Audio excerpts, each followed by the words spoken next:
Hello, you're watching My Media Prime Television live from Cameroon's economic capital, Douala. My name is FON QUINTA, welcoming you to the morning edition of Prime Flash. Now, the written phase of the GCE General Certificate of Examination Ordinary and Advanced Level began in centers across the country today, June 29, 2021. For the second year, students are writing amid the COVID-19 pandemic.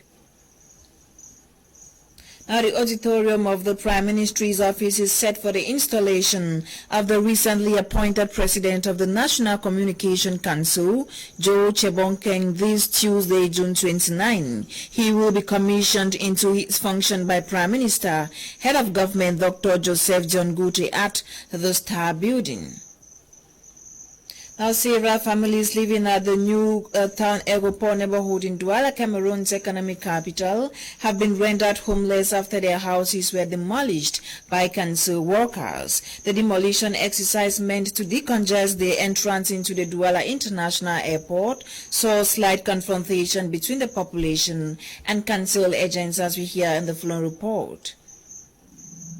Frustration, pain, and despair are what the residents of the New Town Airport neighborhood in Douala are left to deal with. They watched their homes being brought down to complete ruins in a demolition exercise carried out by the council authorities. The authorities justify that the entrance to the Douala International Airport must be cleared and decongested, especially as the country prepares to host the Africa Cup of Nations come January 2022. Some of the protesters who took to the streets to decry the act met with stiff resistance from the forces of law and order. The security officials fired tear gas and water cannons on the protesters, who say their houses cannot be destroyed in the twinkle of an eye. The pain of seeing their houses being brought down to ruins has only left them in total unhappiness.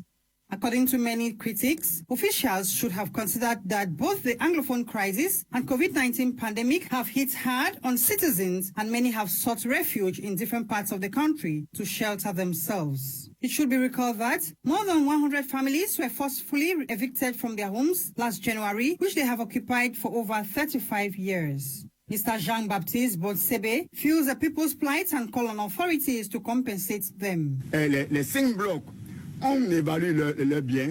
They have to evaluate their valuables. They have to be compensated justly for them to get out of the misery. We are talking about Cameroonians going into the streets. What will become of them? Most of the inhabitants claim they were equally victims of the Lake Nyos disaster, which occurred in 1986, and they claim they were resettled by President Paul Biya. Now, the mortal remains of Cameroon's former Prime Minister Simon Achidi Achiwu died on May 4, 2020 in the United States of America is in the country. The corpse arrived at Yaoundé Simalène International Airport and was received by state personalities, families, and well-wishers. He will be laid to rest Saturday, July 3, during an official funeral decreed by the head of state in his hometown Santa, northwest region of Cameroon. Late Simon Achidi Achiwu served as the first Anglophone Prime Minister in Cameroon from 1992 to 1996. Now, the Douala 5 Council has adopted its budget for the year 2020, which stands at over 2 billion francs CFA. The amount was adopted during a council session, as we hear in the following report. Douala 5 Council adopts its administrative accounts for the year 2020. The ordinary council session, which was dedicated to the adoption of the 2020 account, took place on Friday, June 25, 2021. It's not a budgetary session. We are at an ordinary council session dedicated to the adoption of the council's administrative accounts for the year 2020.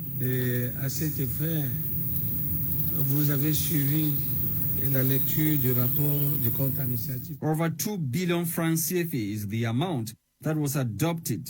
Here is the mayor of Douala 5 Council. The amount adopted is over 2 billion, and it is the result of revenue collected and expenditure which makes us to have this amount. Mayor Richard Fongwang also used the occasion to highlight priority projects in his municipality.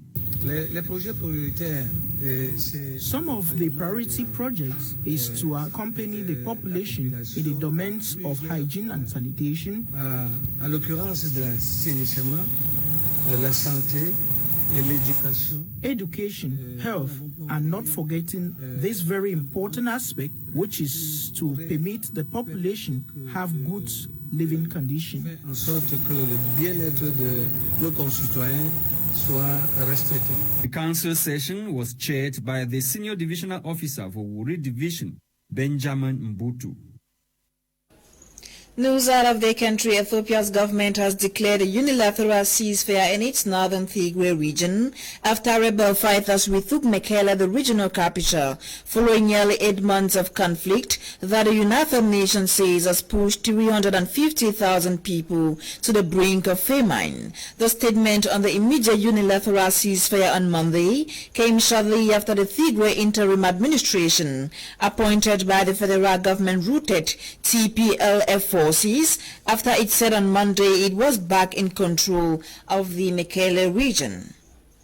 Now, South Africa's Constitutional Court is expected to issue a verdict on whether or not former President Jacob Zuma is guilty of contempt of court. The court is to decide whether Mr. Zuma should be punished for defying a summons and court order to appear and give evidence of an inquiry into corruption during his time in power. Since he resigned in 2018, Mr. Zuma has been in and out of court over corruption allegation which he denies.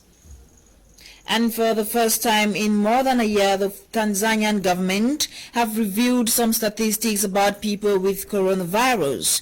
Talking to the press, President Samia Suluhu Hassan said that 70 Tanzanians with coronavirus are in hospital and being treated with the help of oxygen. Her predecessor, John Magufuli, who died in office in March a year ago, that the country was free of coronavirus and stopped releasing COVID-19 figures in May last year.